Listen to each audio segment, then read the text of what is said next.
Also, this won't work. Because what we're talking about here doing is doing a half piece here. But now we're making the entire floor off by half a block.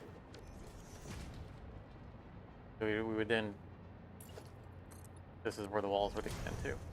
We'd be able to look down.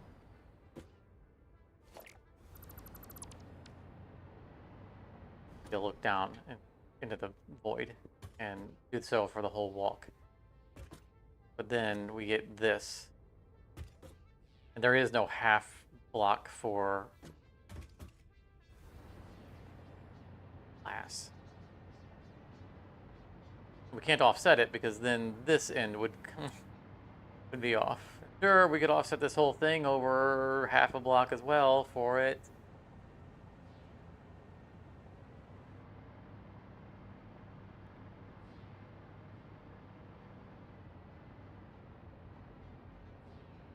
But if we're doing all that, then why don't we just, we could eliminate the half blocks and just shift the entire building over half a block. Right, because here now we have 2 half blocks that we could just make it just a 4 wide on its own.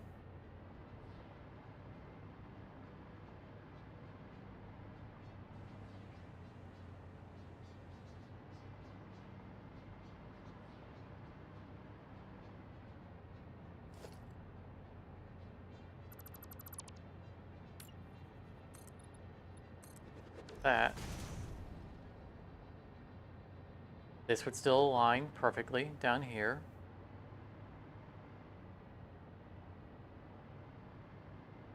Four block, this is a 4.5. See, this is.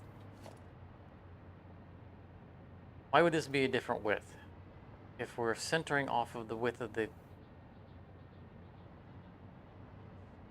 train stations and they are a uniform width.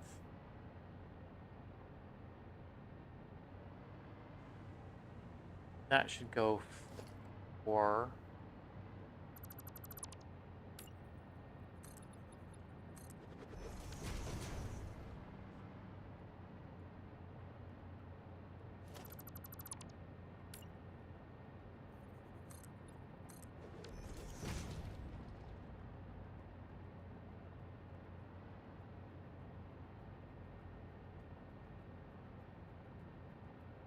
I mean, kind of work. Skinning the building up a little bit. That's okay. It is skinning. Already pretty wide. This would all fix itself. Let's check something else. What is the actual dimension here? If we go by that, it's 11. And assuming this is the front of the building,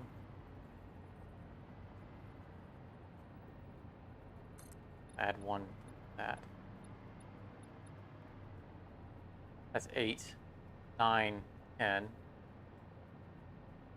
So 10 by 11, that's fine. It doesn't have to be, it definitely does not have to be a perfect square.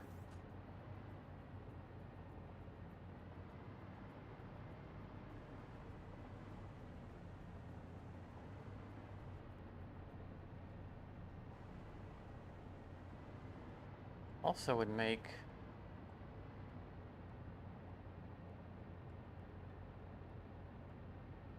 we wouldn't have to do the half blocks under platforms because we'd be doing half on either side. Delete them and do regular platforms. Basically, we're shifting everything over half a block.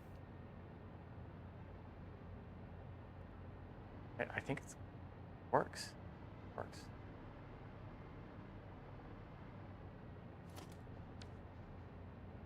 Sorry.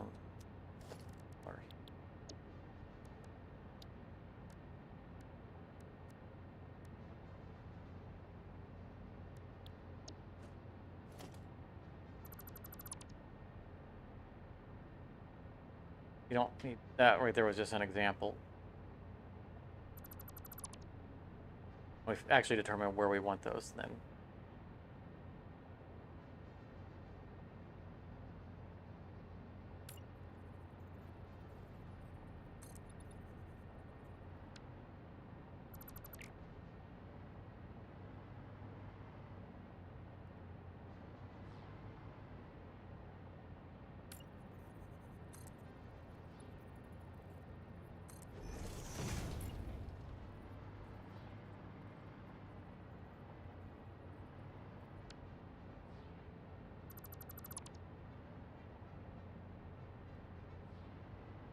So the rails will now be on the half instead of middle. But since we already placed the rails,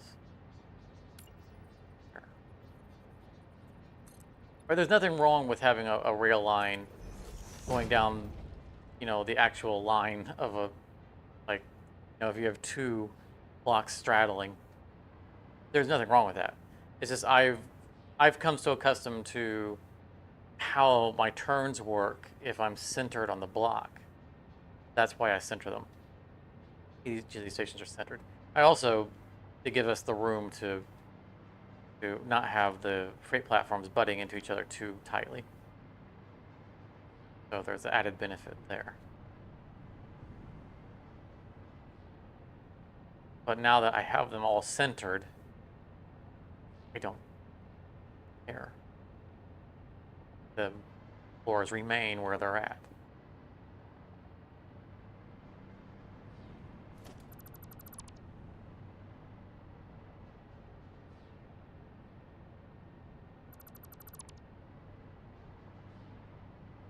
I mean, this is going to be a dangerous proposition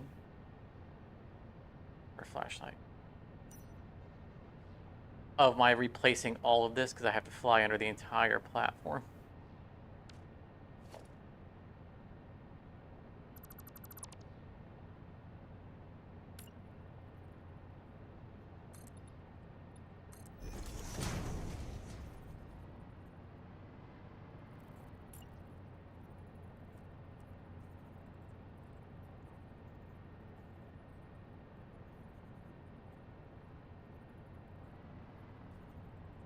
I'm trying to place through it. This placement could be so finicky. I get like 1 pixel. There we go. Yeah, and that should be enough space. For running convey. Yeah.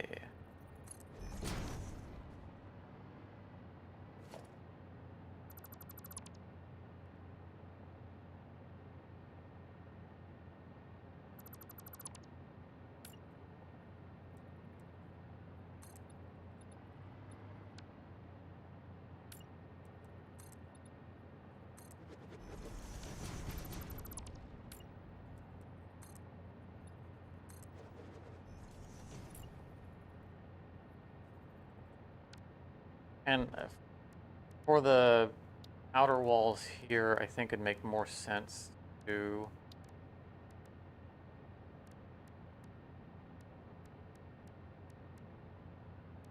something that I use so infrequently that I don't even know where they're at. Oh, that's the framed wall.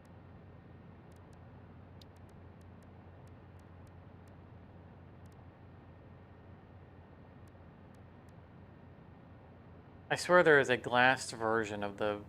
There it is.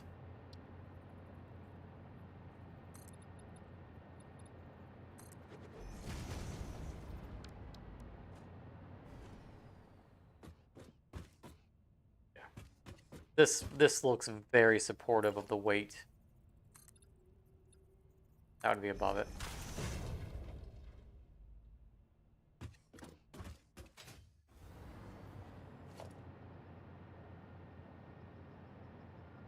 I don't intend to do it for the entire structure, but just on the train part of it. Something like this probably makes.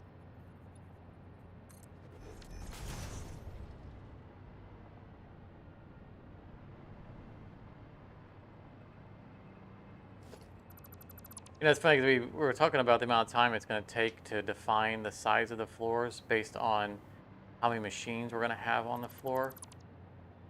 And I'm feeling like that's just became a moot point.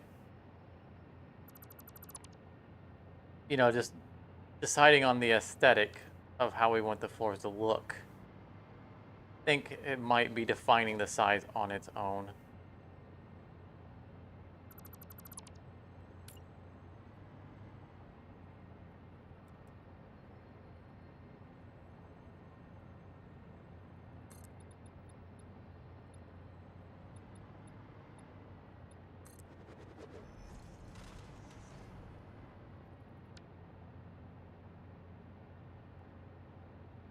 Try using this new filter. Filter button is escaping me.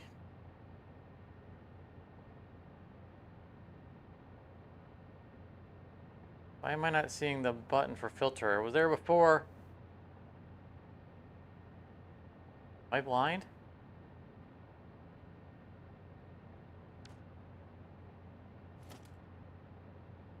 Okay, now it's there.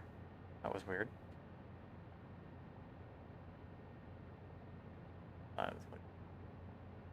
Still only gonna hit the.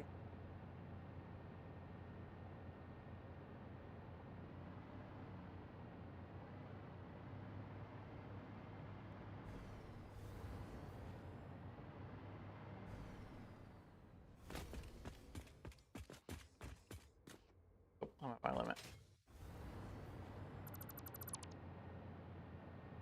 But the limit of my flight capacity.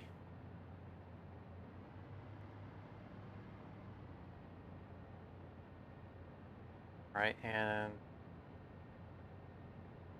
filter right over that. More importantly, can't accidentally delete a station. Rail line.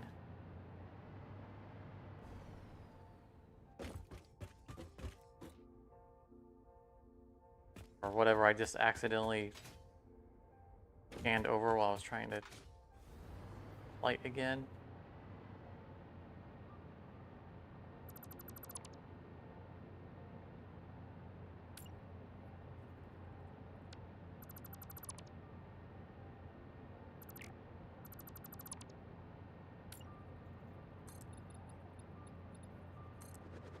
Oh, thank goodness for Zoop. You know, there was a day we tentatively call the Dark Ages, back when Zoop wasn't a thing. Mass Dismantle wasn't a thing. One block at a time. Every.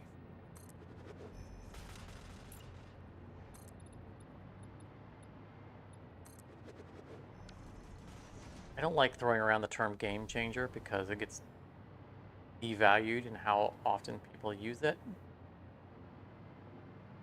But Zoop, Mass Dismantle, game changers.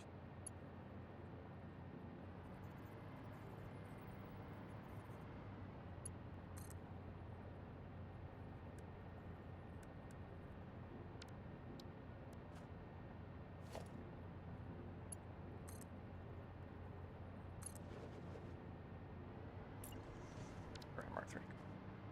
I'm just tired of falling out of the sky.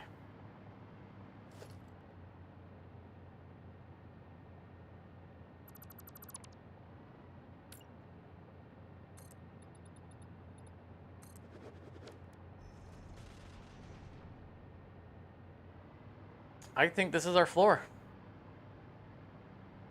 I hope that it works out for our machines. But I think this is our floor. I like it. The dimensions are good. The aesthetic is good. We'll try to break down machines so that they're within, you know, the solid parts. And we don't care about how many floors. Like if we manage to breach the fog earlier than we expect, that's good. That's I'm worried that we're going to run out of stuff to build before we get out of the fog. If I'm completely off on that and we go way out of it, great. That's fine. They can go to the sky as far as they want. I don't think that's going to happen. I think we're still going to struggle out of the void. But we'll see.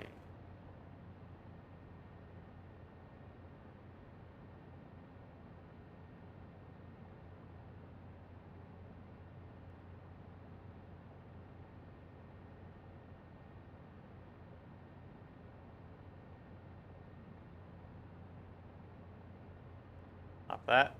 You. Like the mic went funny there. This is good. I think grab this.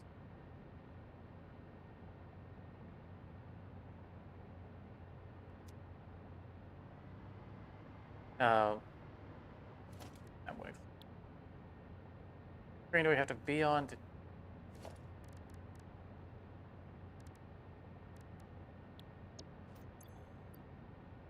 Supposed to be able to click. It's just.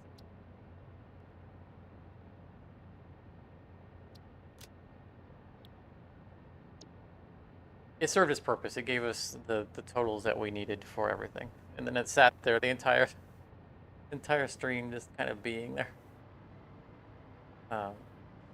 We don't need to keep it. I think I want to real quick record one more clip for the episode, and probably finish up this floor and then finish the stream.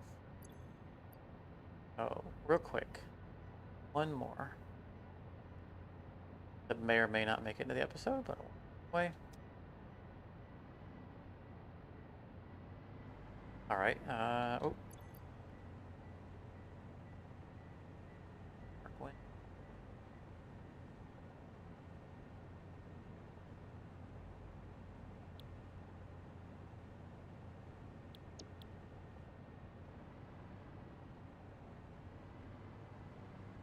All right, episode 59.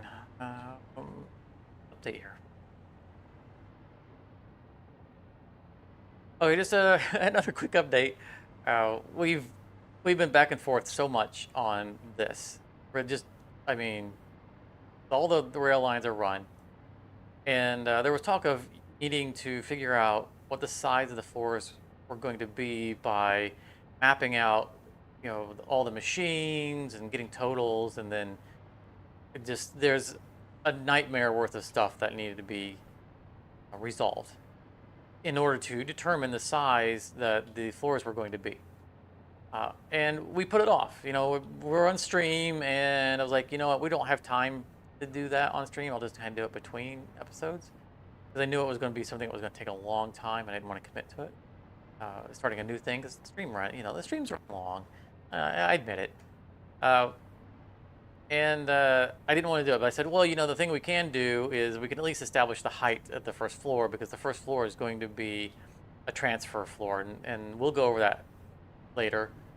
But it was something that I figured we could just do that real quick, and then it'd be done. But one thing led to another as we started to map it out, and we did a lot of shenanigans with half width floors so that we could do glass in between, so we could see in between the stations, and then we had to do that with the stations, and then it wasn't balanced, because then we'd have to do a half one over here, and it wouldn't work. You know what? If you want to see the decision-making process, go check out the stream. Real late in the stream, it's probably around the 5-hour mark. So we're not going to go over that. The end product is that the floor size worked itself out, because we were working out the aesthetic of how we want the floors to look rather than how they function. And so there will be 2 buildings, and they will have roughly, if not completely identical floor layouts, so they won't necessarily match on height, and that's something else we'll go over later. But this Yeah, I really wanted to have the aesthetic of looking down into the void, and just through progression of one thing or another, and we ended up with this. And a lot of precarious floating over the void, hoping that power doesn't run out, because you can see these need to be fixed. Like they're off-centered. You see that? This used to be a half block and a half block, and then we realized that we were half blocking so much that we could just rerun the entire floor, pushed over by half a block. And so G to filter or dismantle. Now we don't have to worry about hitting anything we don't want to hit. And especially because I'm not really looking completely at what I'm targeting, I'm paranoid staring at the little swirling signal on the left showing that I still have power and that I'm not going to suddenly fall into the void. You can see I had half blocks. Those are all gone. And that's perfect. It's going to work out great. It's going to work out great. And I wanted to show you just this is what we came up with. And I think it's going to be beautiful. I'm very happy with it. And it's going to just look great. It's going to look great when it's done. There's, oh, no, don't. There's still a lot to do here to get them all in place. But we have the final design. Well, I say final, that's dangerous. We have the currently final design that we're going to go with. It's going to give us the aesthetic that we want. And I'm looking. Oh, simple as this. The reason I wanted to bring you back in is I wanted to show you the precarious, dangerous thing that we were doing on stream. You know, over the void, looking down. We are very close to death, and just straying out of range, just the smallest bit, would be the end of us, because I probably would not switch to jetpack fast enough to not plummet my death. Fall fast, and we are very close to the beginning of the void. But see, just like that. There. Glass. This is going to be so cool. And it's going to be real neat to what it's going to mean for the floors and the layout of the machine. Because I don't want to obstruct this view. So that means that our machines will be isolated on the solid parts, and we'll have walkthroughs here. Now we might have some conveyor overlapping. We'll try to avoid it, but we might. But I think it's going to be neat, and who knows how visible it's going to be once we have several floors. But, you know, it's something. It's why build in the void if you don't take advantage of the void itself, right? That's kind of the logic here. And I don't think that we're going to put glass along this. I don't know. Probably not. We'll probably just leave it void. But we'll see. You know, it's a little bit more interesting if we're standing here looking down over the emptiness. But there would be walls up here. So I wanted you to see the dangerous shenanigans that we were doing on the stream. You know, before you see the finished product. See, there's a half slab that we were using to offset everything, and then we just realized we offset the whole.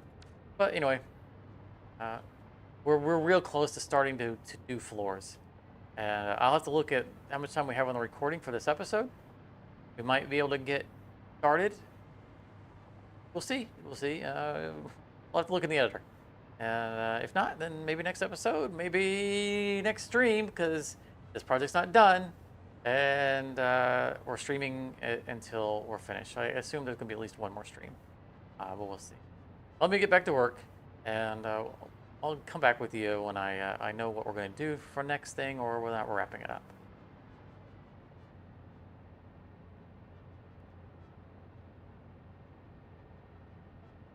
Right.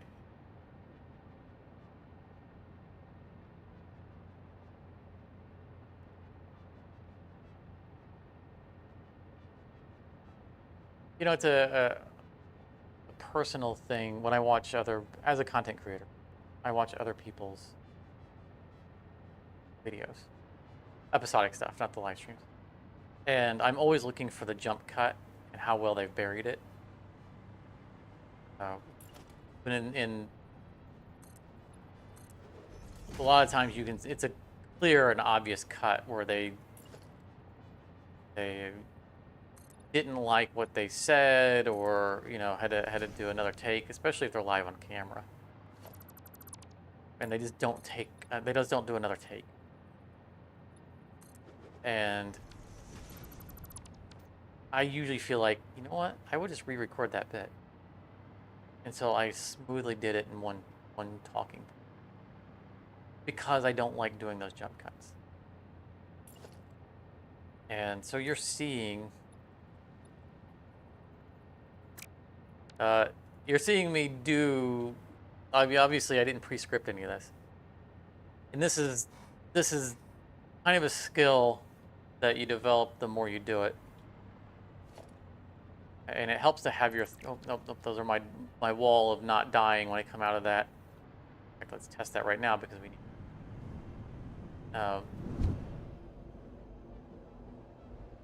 And it's extra precarious in this situation because I'm actually doing, building while on. I'm not just flying around something that's already built. So if I didn't like my audio, it'd be hard to reshoot it without deleting everything and then rebuilding it on camera again, which I have done. But really trying to get your thoughts in order before you shoot that kind of stuff, so that there aren't weird audio cuts or weird visual cuts where clearly, we had to restate something. I'm always pleased if I can do something in one take. We're going to need a lot. Not today, but if we're using steel on those parts, I want to make sure I'm not flying. I want to see how much. We're going hands-free. I want to see how much these walls were necessary. Oh yeah. Oh yeah, yeah. I hit that right about here. I would have been shoo straight out into the void. Could embrace the opposite end and go for lots of cuts. No,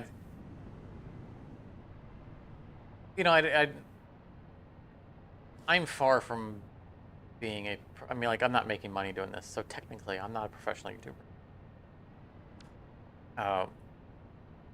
But I watch content, and when I see just like cut after cut after cut, or they're live on camera and they're talking about something that is clearly scripted or could clearly be scripted, and I'm seeing between each thought there's a jump, there's a jump, there's a jump.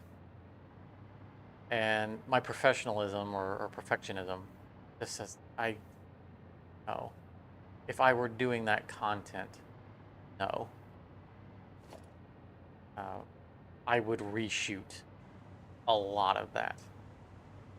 And again, it's not a judgment. I am OCD. I mean, a lot of people throw that term around. I am legitimate OCD. I'm not OCD to a dangerous extreme.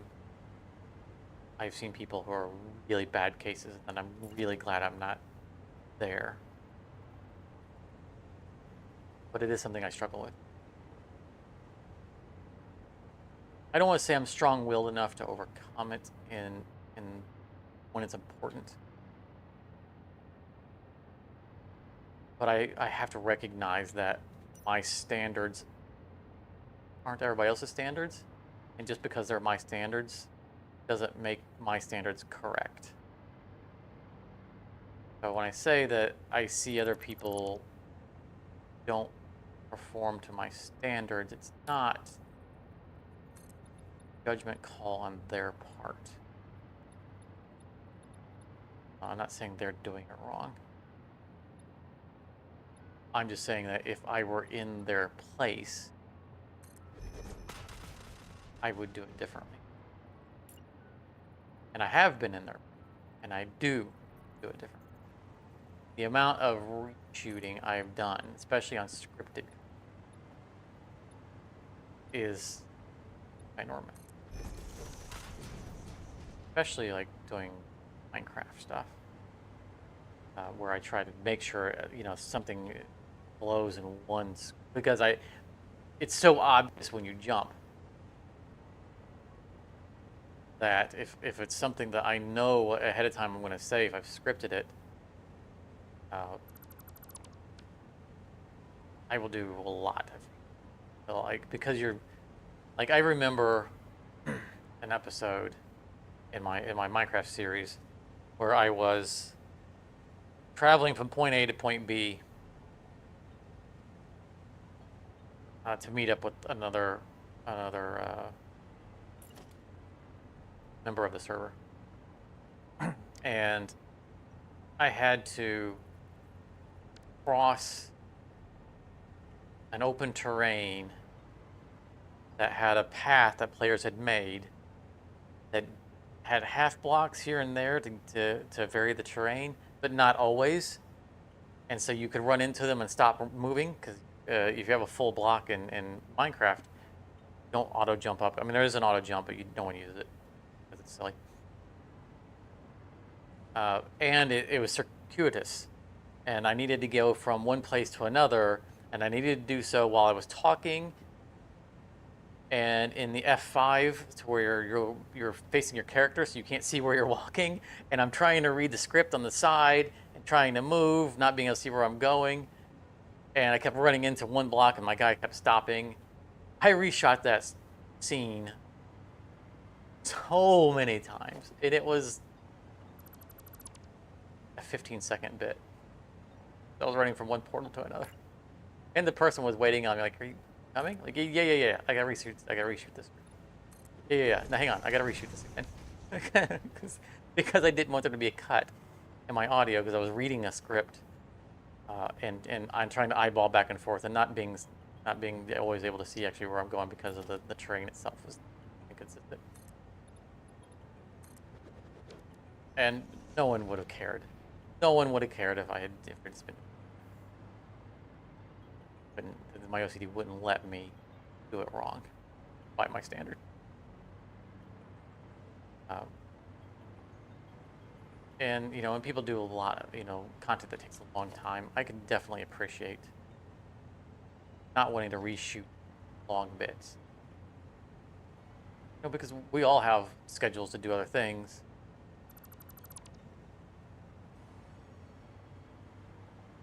But you can tell people who are well practiced in it, because they will find a way of breaking this up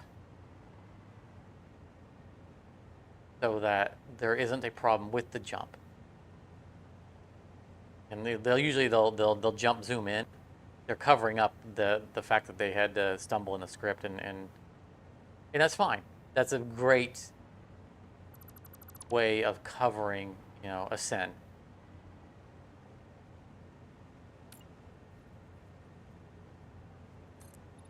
And then you can see ones who the camera just stays static the whole time, and you just see them but because they're just constantly cutting.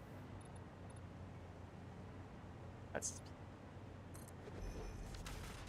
re-script your script a few times, learn the script, more smooth about it, and eliminate a lot of reshoot it and eliminate a lot of those cuts.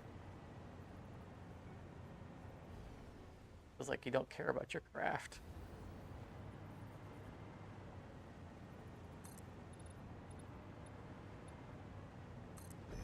There are a lot of cuts that I will make, and well, first of all, my intros and outros, especially my intros, I will reshoot them a lot, largely because I ramble. Anyone who watches any of my stuff knows I ramble. My episodes are way longer than I want them to be because I ramble. Doing right now. But I will reshoot I don't script my intros. I just collect my thoughts on what I want to talk about. And then I'll shoot the intro, and then I'll look at how long the intro was, and I'll go, oh my god, that was way longer than it needed to be.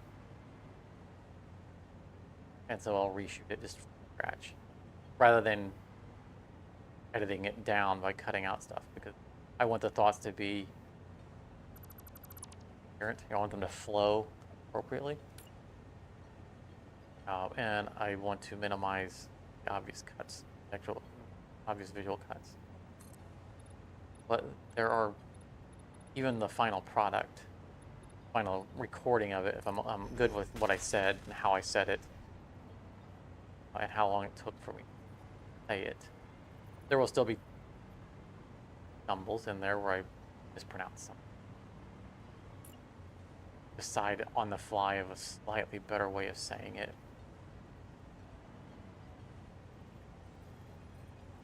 For whatever reason, I'll restate something. And I will bury them in, the audio will be cut together, so it's, and then I will bury them in visual tricks, so that it's not obvious. I don't have a personal need for everyone to think I'm perfect, but I like the presentation to be. So I bury cuts so that you don't see them.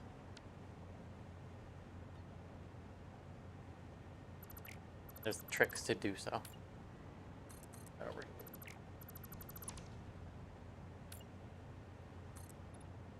Every one of them in my toolbox to cover up when I cut,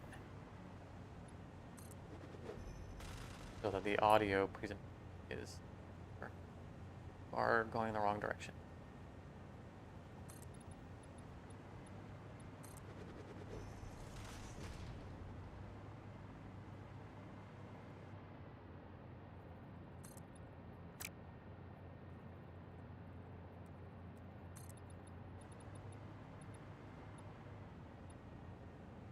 Or 5. Because they should be a 4 by whatever. 4 by 6. By 8. Yeah, it's 10 wide.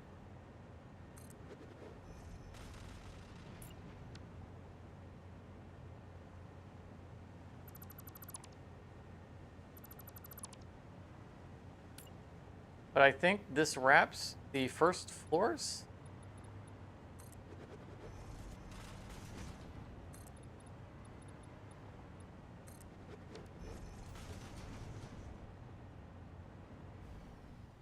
Power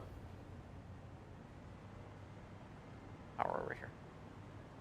You know, we're borrowing power off of the stations below us with pockets of power, which I will need to solve before I start building. I think it's it, right? We've got the floor done. I think we have finished. Got glass all over there, glass all over there. That means it's been recentered. The whole dangerous underneath part has been changed out. Probably, no, I don't think I'm going to change the asphalt. Leave them concrete. We just use the asphalt for just the rail line itself.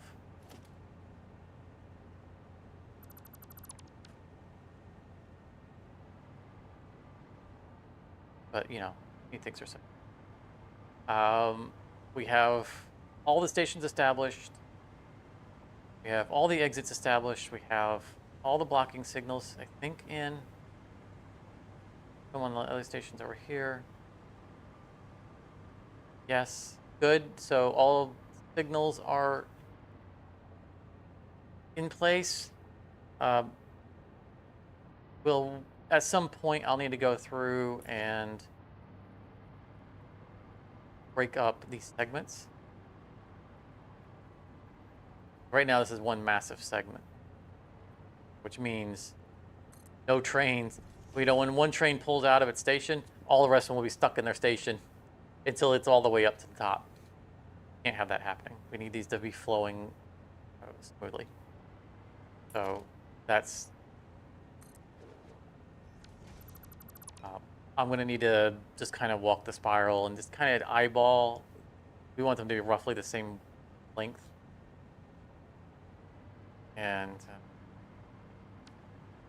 what we can to smooth it out. No, we did painting pathing signals earlier. It wouldn't help in this case because they're all tending to use the same rail, not rails that are crossing each other. So there's no reason to do pathing signals. They'll just work as blocking signals.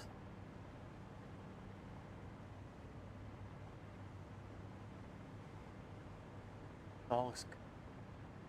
I might end up repainting concrete because of this heating of colors here to hide this. I'll toy with them. Keep wanting to delete these, but I'm alive when I come down here.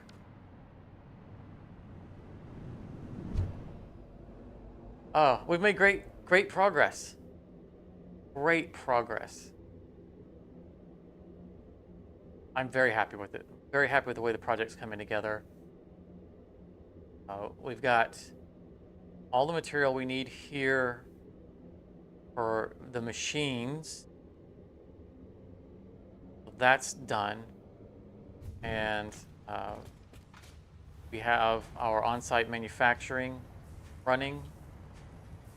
We don't care how, all the stuff that we've been spending, and it's ahead of us, which is great. That's why we said we don't need high speed. As slow as it is, it's still enough to stay ahead of our needs.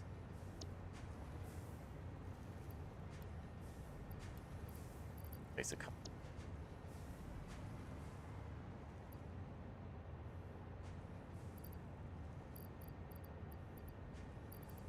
The steel beam I will need to place at home.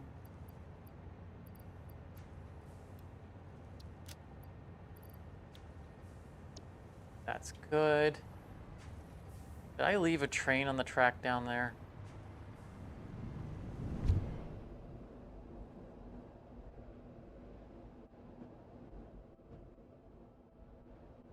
Back. No, I deleted it.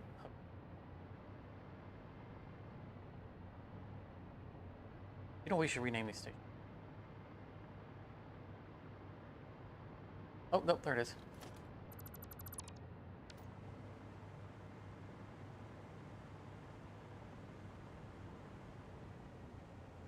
For now, let's...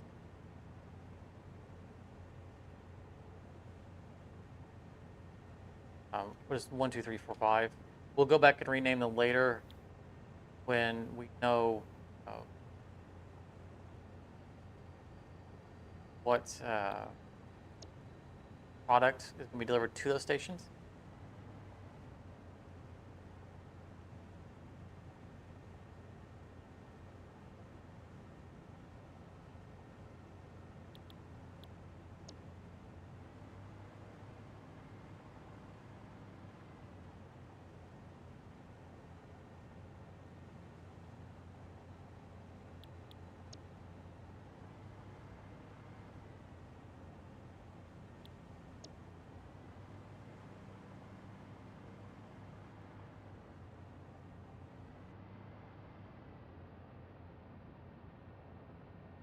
I want to do one more thing before we leave.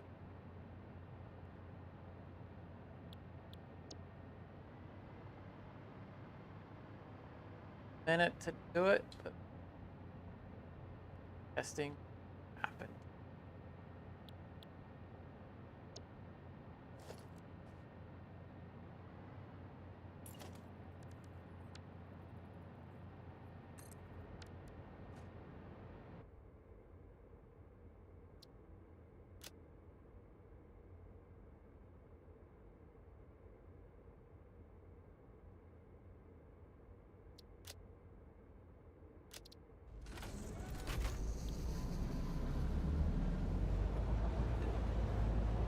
We need to make sure these work.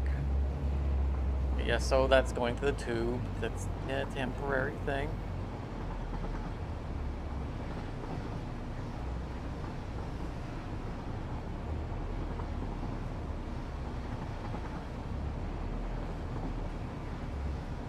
Still not thrilled about the extra time it's going to take for it to loop around, but it's easily the cleanest solution to the problem. And so I don't think that I'm going to change it.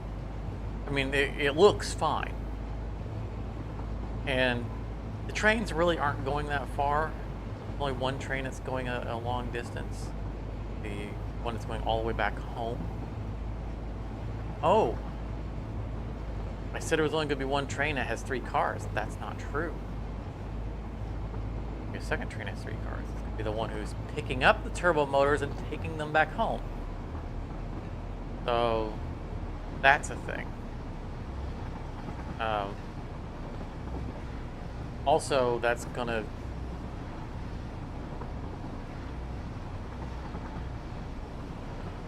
the materials that we need to bring from home need to be in the first and second slot. That could be a problem.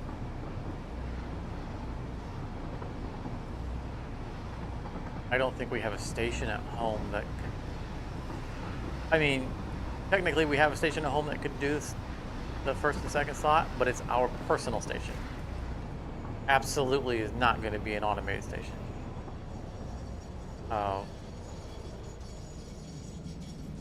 But since this particular building doesn't lend itself to having longer trains, we have to do 1 and 2. And 3, because 3 is going to be the drop off. We can fudge it a little bit.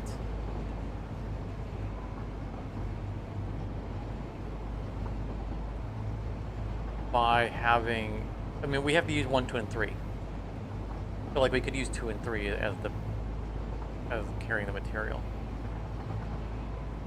because it doesn't, you know, the drop off here can be 1, 2, or 3. So we could have like the radio controlled units be number 2 and the fuse module frames be number 3. You know, so if we have a station at home that's already accepting material in slot 1, then the slot 1 could be the drop off of the turbo motors.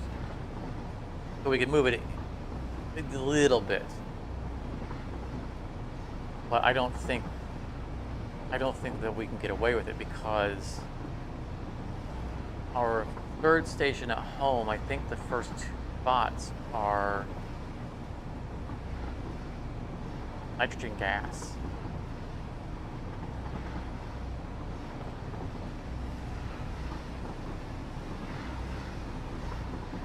So what we'll have to do, if that's true, we're pulling up the station number 2, right? So if that's true, we can see if we are using enough nitrogen gas to actually need both of the platforms. We're using a fair amount of nitrogen gas at home. If the loop is fast enough, curious because that's halfway across the map. But if the loop's fast enough, and if we can get away with 1 station, then that could be like number 1 slot. That doesn't do us any good, because we have to be able to drop off the turbo motors.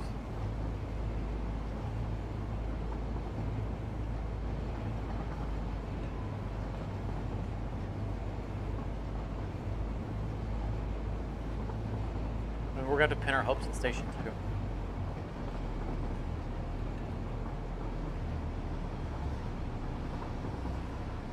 We're going to have to hope that station 2 has enough front slots available. Because mostly we're using the back slots. Because you know, we transfer materials to the job sites in the first slots, and then the return materials tend to be the later slots on the train. So like 4 and 5 are heavily used as stuff coming to the warehouse.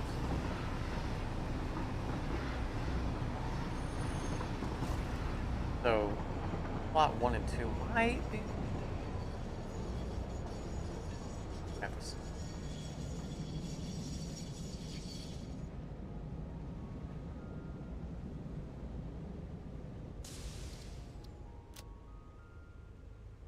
So we don't have to sit. Home left.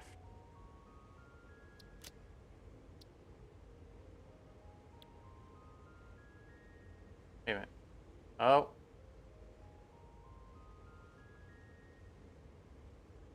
Uh-oh.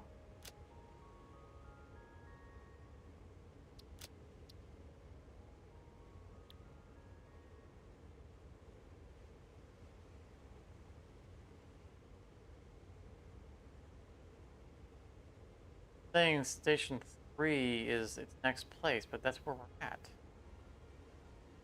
It hasn't clicked over to 4.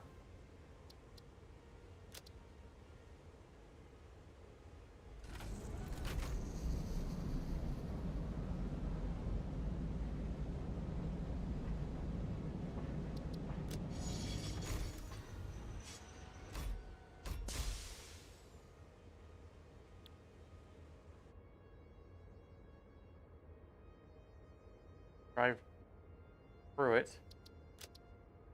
Why we do testing?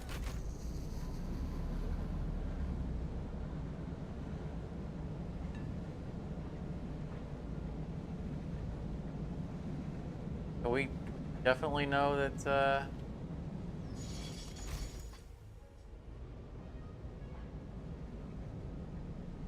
we can go through it because we just drove through it manually.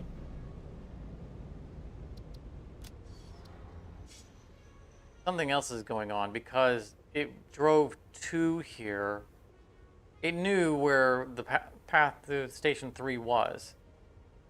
Because it went all the way up, it came down, it turned into the right spot.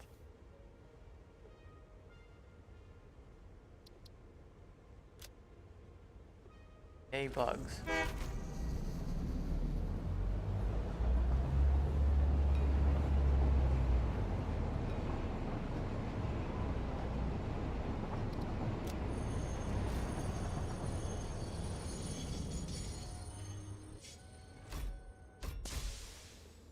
Passing signal being red is correct. Fine.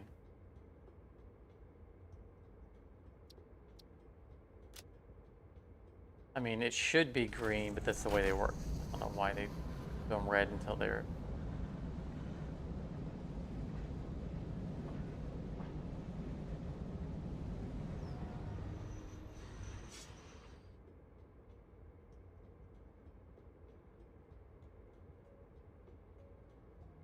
They're a painting issue.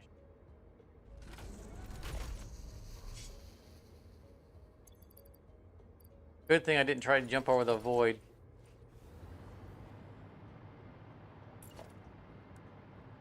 You're gonna autosave while I'm flying. I'm gonna land so that something weird can't happen and drop us into the void when I load. If I have to reload from that save.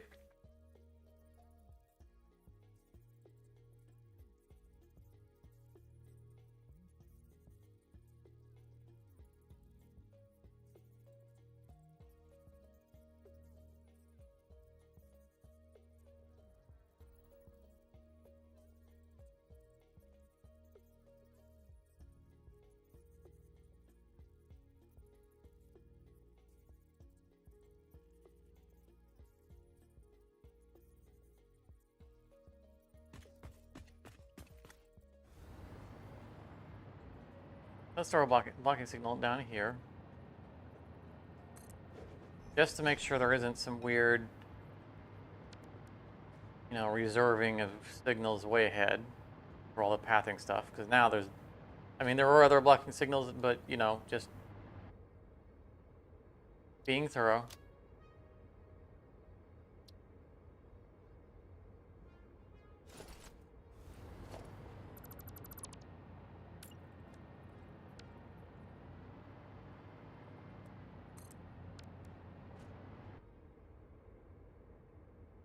I'm hoping there isn't something broken elsewhere, you know, from like a blocking. You know, looks like everybody's moving.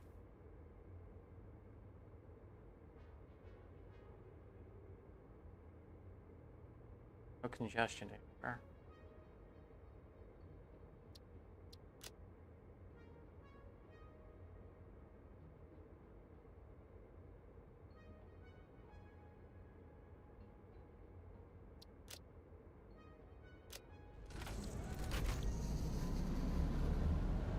I think that it freaked out because I edited the route while it was docking. I think the train just became bugged. I don't think it had anything to do with the network.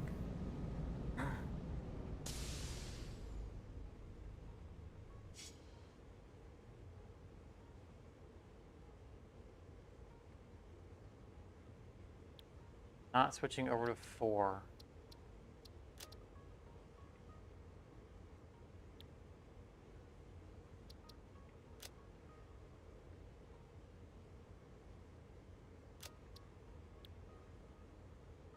It's saying there isn't a valid path to 4. You know what? We're gonna drive to 4 manual.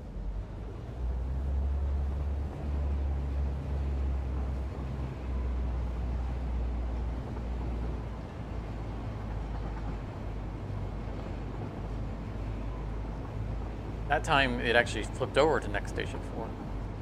Previous train wasn't even doing that.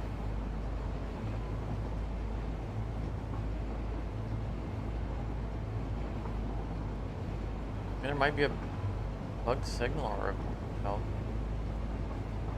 bugged rail that we just need to delete and replace.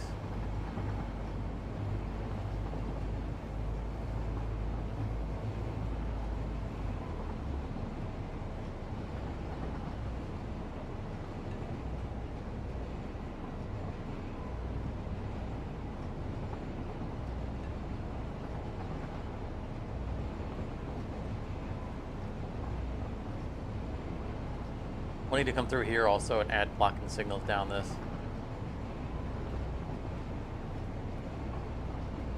Long spiral. We definitely don't need trains get stuck at the top waiting for someone to clear the spiral. Now the spiral we have back at home, we don't have signals throughout it. The reason we don't have signals throughout it is because it's right on the edge of a station. The station exits straight into it and then spirals down. So if there were any other train wanting to use the spiral, it would have to stop at the station and do its unload and loading anyway. So it's not possible for a train to get stuck or stalled waiting for someone to clear the spiral, because it takes less time to go down the spiral than it does for them to dock. Okay, so we just came to station 4 with no problem manually. But there's nothing wrong with the path. That says to me there's something wrong with like a break in a signal or something. What we're gonna do is we're gonna back this up. Park it.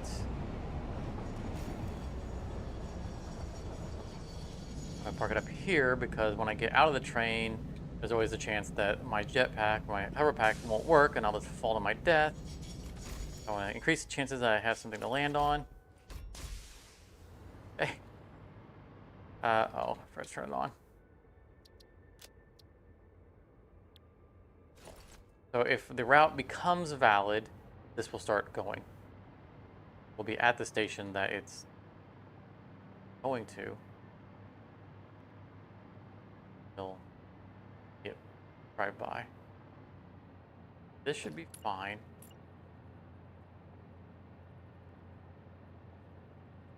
Pathing signals on all the entrances of the intersection.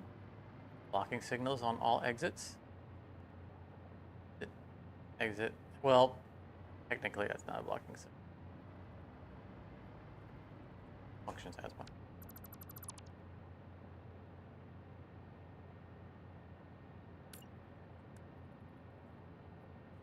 First,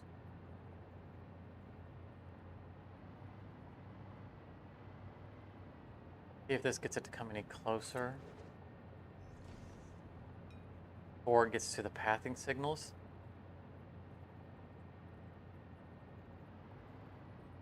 Early. That didn't do anything. Okay.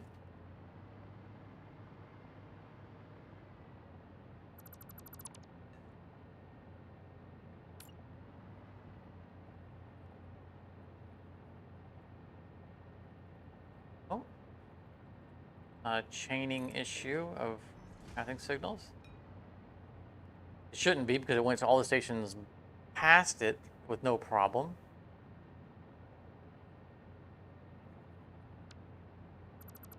Not it.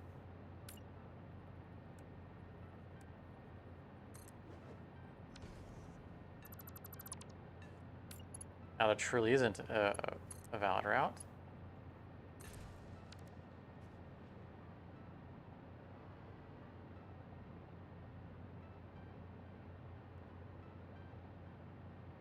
Rain.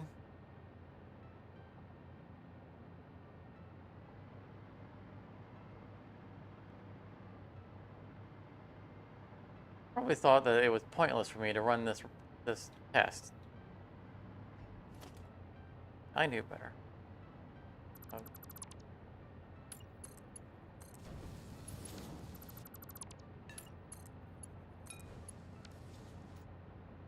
So the one thing that these two stations have common that the other stations don't is this loop.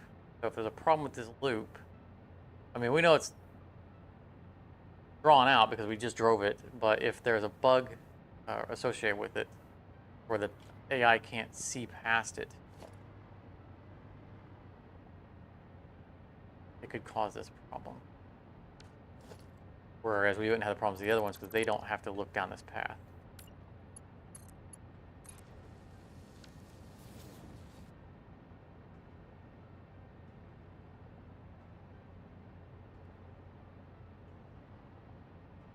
Maybe it's the giant present.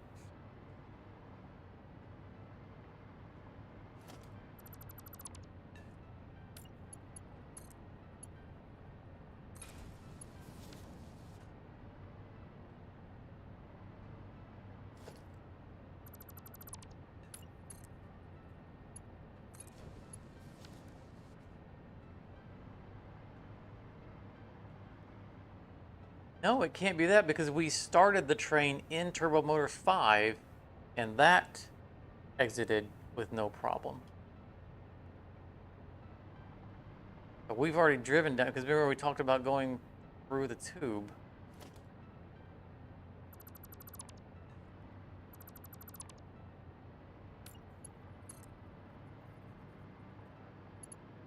So we can clean up these segments.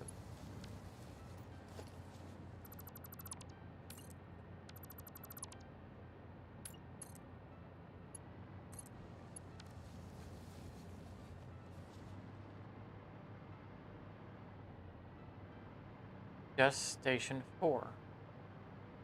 Doesn't like Station 4.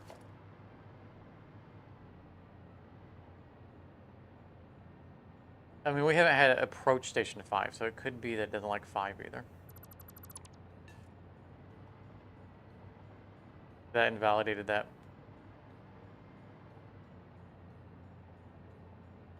Fine.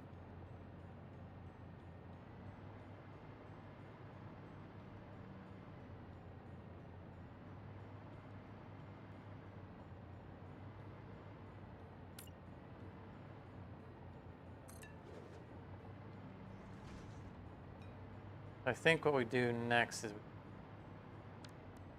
test if it can go to 5. It can't go to 4, but it can go to 5.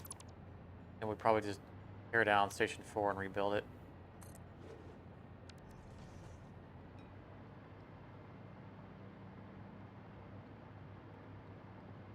If it can't go to Station 5, really perplexed.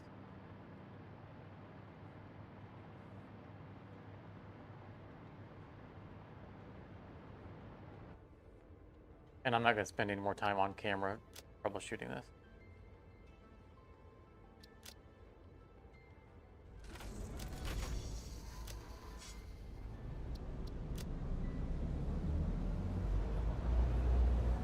I also noticed that Station 4 is the only one that's out of order.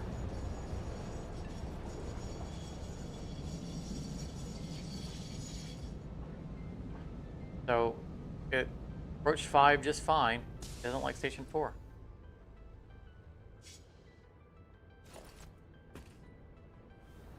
Not like about Station 4.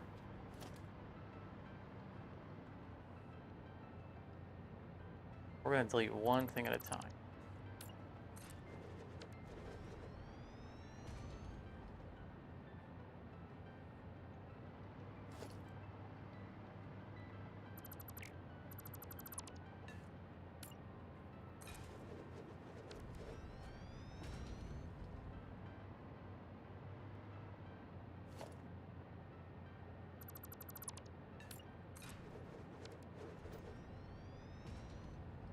If I delete the next thing, it's just going to lose the station in its list anyway.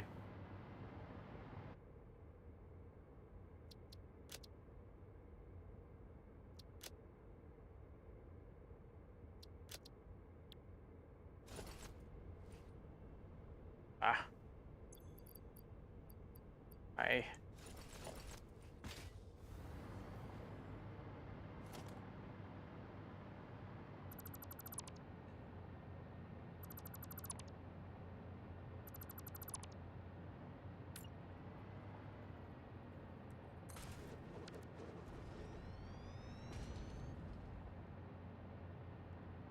Wasn't backwards, was it? I would have noticed.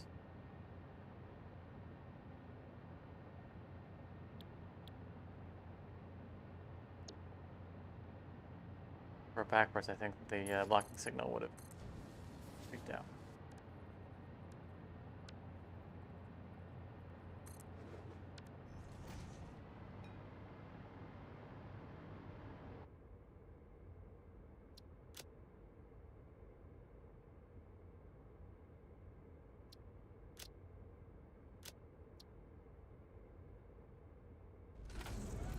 Okay. Bug station.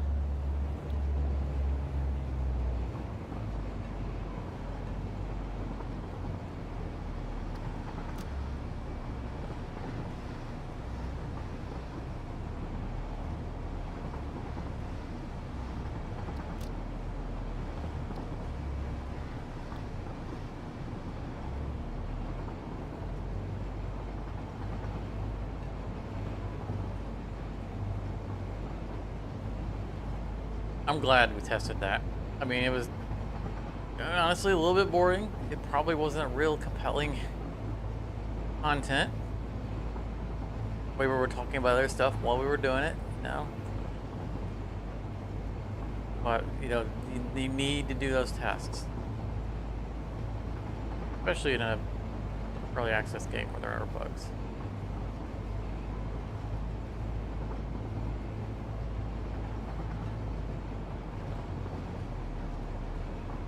It would have been a lot worse later on if we hadn't tested it and we had trains established. Had to interrupt not only all the other trains that are going through, but, you know, because all the testing that we just did, the last thing that we, you know, that could have been the thing was the thing.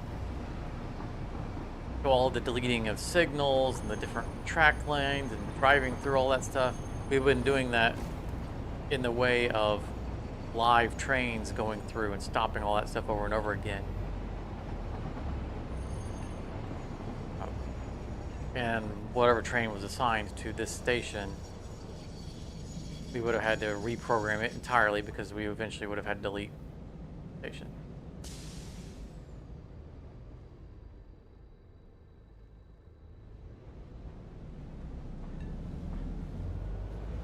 Also, I do already know one of the stations.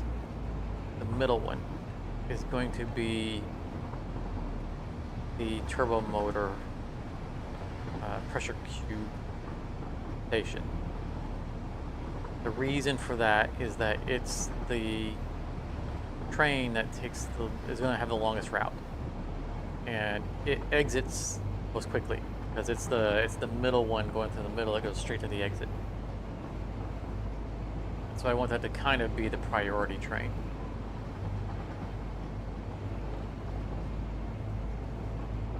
Another thing we need to establish, which if I thought about earlier we would have done, is we need to figure out. We need to figure out where the drone platform is going to be, because we do need to fly in bauxite. But I think we'll probably that can wait, because we need to kind of know where things are on what floors, because the bauxite doesn't have to enter from the train station floor. We will have a ledge. Most likely, in fact, we'll definitely have a ledge off the edge of one of the floors. That will be the receiving platform for the drone.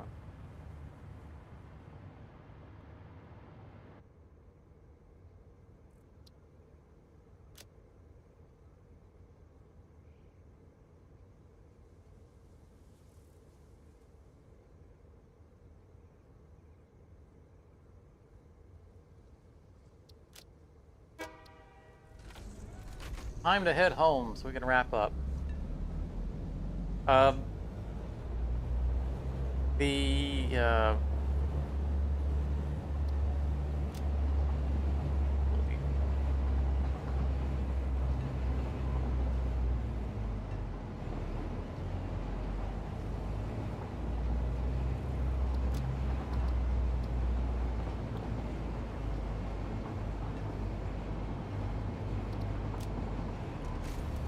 Fortunately, the train.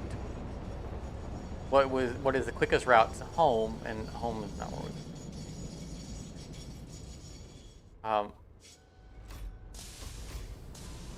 You know what? We're not gonna bother. The space elevator stuff should be ready. The only problem that we're gonna have is that there are 16 assemblers that all of the materials are spreading through, and of course they won't spread evenly to the exact numbers necessary for all in the process. So some of them are going to be out of one material, some are going to be out of the other one. I'm going to need to go through that area and clean out all of the machines, and then have a couple machines do the last few assemblies. But I can do that off the camera, or do it as part of the episode. But I was gonna go do it real quick because I know that they're going to be moved to run, and that could be doing its thing while we're back at home doing our wrap up and all that stuff. But I can do that as part of the episode and just pause the recording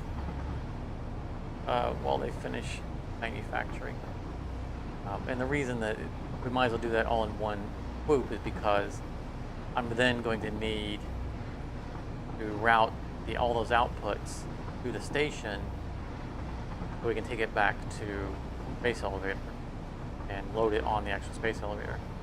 And then we're going to need to load, we have a special train for the space elevator.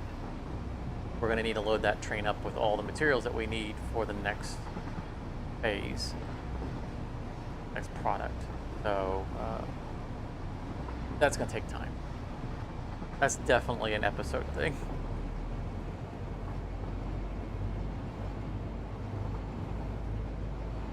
So I'll settle that up. Maybe that'll be in a part of the episode. I like doing space elevator stuff as a kind of a plot B, break up what we're doing in one episode. And it's a good thing that you can drop in on, check on a couple of things, and then walk away from it.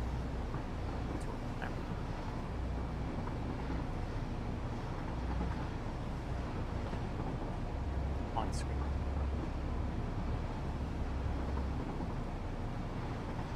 Love how this area came out. You know, the fact that we were able to come back to it and then build the aluminum annex to it. Stick with the theme where it's, you know, working across the plateaus. This came out so good.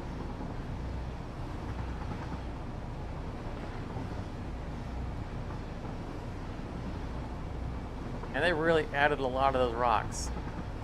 I don't remember all those being. I remember there being a few of them in the area, but that's either way more excessive or they've just reinforced the green effect from the gas. Because I know that the gas didn't always crawl real well. I think they really wanted to emphasize what's there. This is our quick wire mega factory. We are producing so much quick wire there, it is absurd. We are getting some serious frame loss.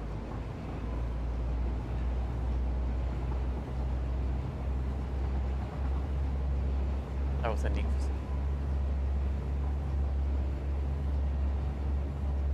Playing with shapes and playing with support beams and the way the roofs came together. I was real pleased with it.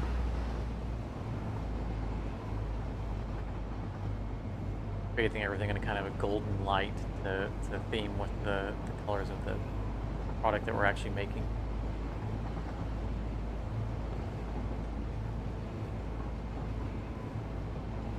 Our frames are so bad through here. I mean, all the other areas we've been in, it's fine. It's like, what settings do I change for, this little area?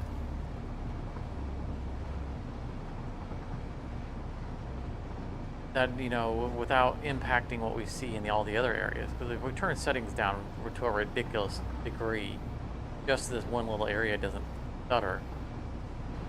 And everything else is like garbage. I'm just kind of hoping that there will be an optimization patch soon. That or I need to set up a Patreon and hope that enough people sign up that I can actually afford a new video card.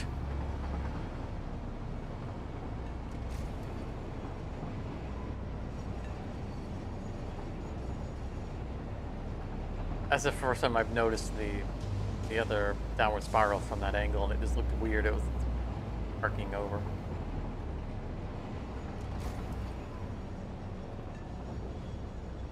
Threw me off.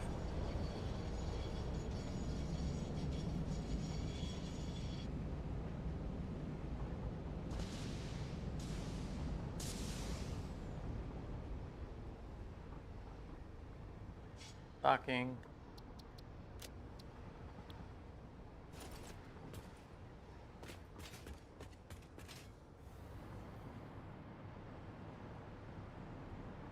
Apologize one last time for the terrible frame loss we're about to witness.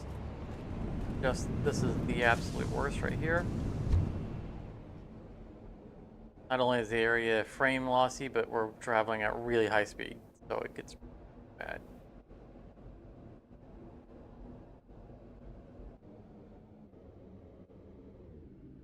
Pull back a little bit to slow down. Reduce just how stuttery it is.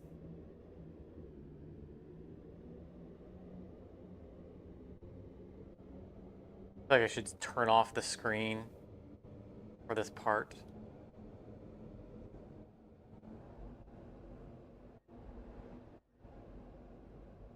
And we're gonna suddenly smack right into a wall.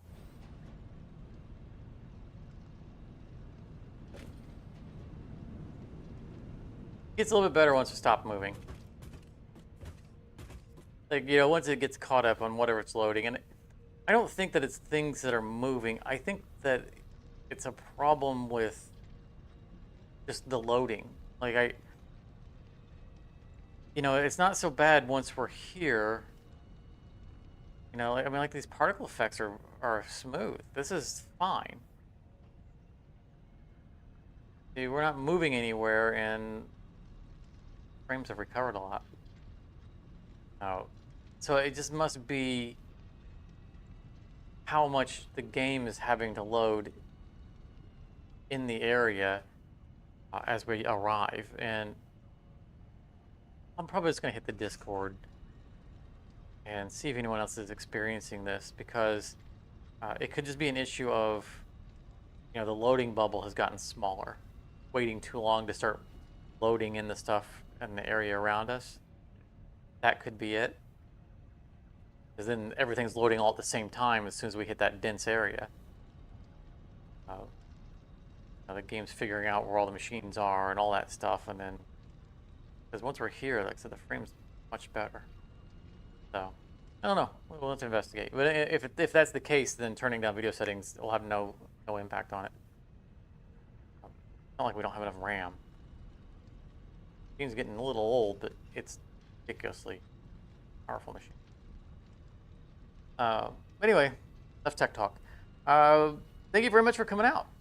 It's been a great stream. I ran it a little bit longer than I wanted to, but that's the way it always is. We run into problems and we try to solve them. It was great. We had more of a turnout than last time, and which is expected because there was a bit of a downtime, and gotta remind people that we're still here and we're still doing our thing. But we had a great reception in the last episode. Lots and lots of views, and got some more subscribers off of it, which is awesome. It makes me feel good that people are getting to see and enjoy what we do here. We're just slowly clawing our way up, but episode 40 or 59 should be out this week or the weekend. I don't know. I got a lot to do. Make some progress, but I also want to do a lot on stream, so I'm not going to try to time lapse suddenly finish the facility for next episode. So we'll see what I get done over the week, what I feel like I can fit into an episode, make the episode meaningful, and then we'll pick up from there on the live stream. We'll probably stream next Sunday, same time. That's what I'm going to target. I get an episode out on Saturday and stream on Sunday. Just my time gets a little wonky and weird during the week with work and whatnot, and sometimes I don't find that I have the time to do the stuff I want to get done. But keep an eye on the channel. Be sure subscribe if you haven't. Do the notification thing so that you when it comes about. And I will post as soon as I know. But thank you very, very much for coming out. Enjoy the rest of your Sunday, if there is any, depending on your time zone. I'll see you next episode or next stream in the near future. So thanks again. If you enjoyed this, you may want to check out one of these other videos. And thank you very much for your time.